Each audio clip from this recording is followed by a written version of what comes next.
There is definitely no shortage of true crime films, and they are usually either created in a very respectable way or they completely slaughter and sully their inspirations. A good true crime movie always shows respect to the tragic story that inspired it. Nevertheless, a good true crime film can be a fun and immersive time investment. The trend of using real-life crime cases for inspiration is more popular than you might have realized though. Many movies are based on real-life crimes but aren't actually marketed as being crime movies. Let's take a look at some great films that you might not have known were inspired by true crime cases. Welcome to Cinematic. This video is about the 10 movies that no one knew were inspired by true crime cases. The first one on this list, the Texas Chainsaw Massacre in 1974. The Texas Chainsaw Massacre holds its place today as one of the most famous horror films in the genre. Leatherface was the most well-known murderer who appeared in the film and all of its succeeding sequels and remakes, and Ed Gein was one of the main real-life inspirations for this disturbing fictional killer. Next, Donnie Brasco in 1997. You think I'm a fucking rat? How many times I have you into my own house? Twice a week at least. Yeah, there it is, at least.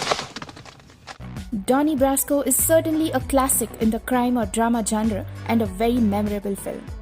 Donnie Brasco was inspired by the life of Joseph D. Piston, a real FBI agent who infiltrated a mafia crime family in the 1970s. Next, Psycho in 1960. Mrs. Bates.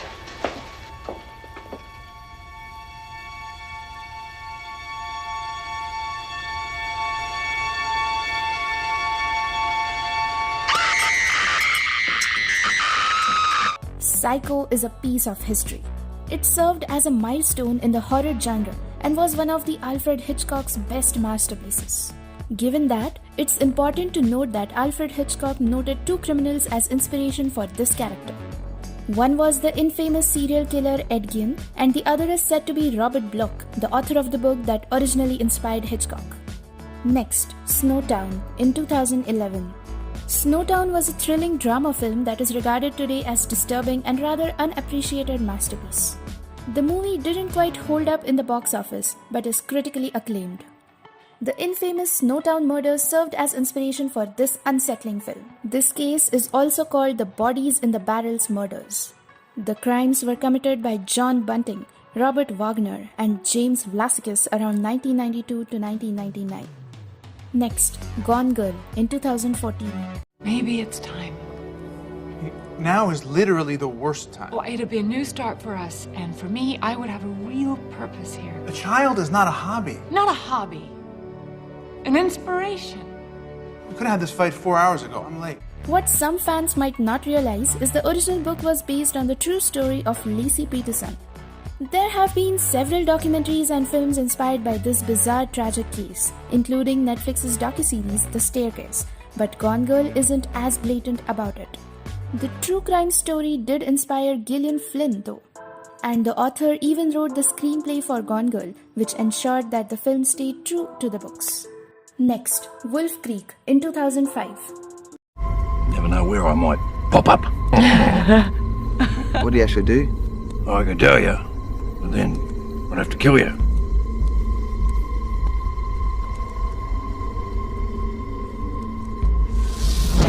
Wolf Creek is certainly a bloody thrill ride, but what some fans might not be aware of is that the campy little horror movie was based on fact. The film alluded to this in a kind of cryptic manner, but it was inspired by the murderers Ivan Milat and Bradley Murdoch. Next, The Silence of the Lambs in 1991. That expires in 1 week. You're not real FBI, are you? I'm still in training at the academy.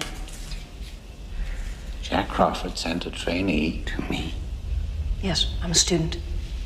Hannibal Lecter was not based on a real person, but another iconic character from the movie, that of Buffalo Bill, a fellow convict, was indeed based on a real story. Buffalo Bill was inspired by several well-known serial killers such as Ted Bundy, Ed Gein, Edmund Kemper, and several more. Next, Halloween in 1978. I spent 8 years trying to reach him. and then another 7 trying to keep him locked up because I realized that what was living behind that boy's eyes was purely and simply evil. What some horror fans might not know is the fact that fictional serial killer alumni Michael Myers was actually inspired by a real serial killer. When director John Carpenter visited a mental institution while he was in the process of creating Halloween, he met a child who described as having the most ominous look in his eyes. The look that would later inspire Carpenter to create the character of Michael Myers in his famous ominous blank stare. Next, Monster in 2003. Monster is another classic in the crime drama genre. Monster is about a real-life criminal who was executed in 2002 for killing 6 men. The murders occurred in the late 1980s and early 1990s. The serial killer was named Eileen Wuornos and was the inspiration for Charlize Theron's character in the film. Next, Catch Me If You Can in 2002. It's Miami Mutual Bank. How may I help you? I'd like to cash this check here and then I'd like to take you out for a steak dinner. Catch Me If You Can was inspired by the life of Frank Bagnall, a very successful con artist. Bagnall performed cons by posing as a pilot and earned millions. We have been strongly inspired by the art of cinema and trying our best to bring out to you the gems of cinema. Mention in the comments your favorite movie from the list and don't forget to like, share and subscribe to Cinematic.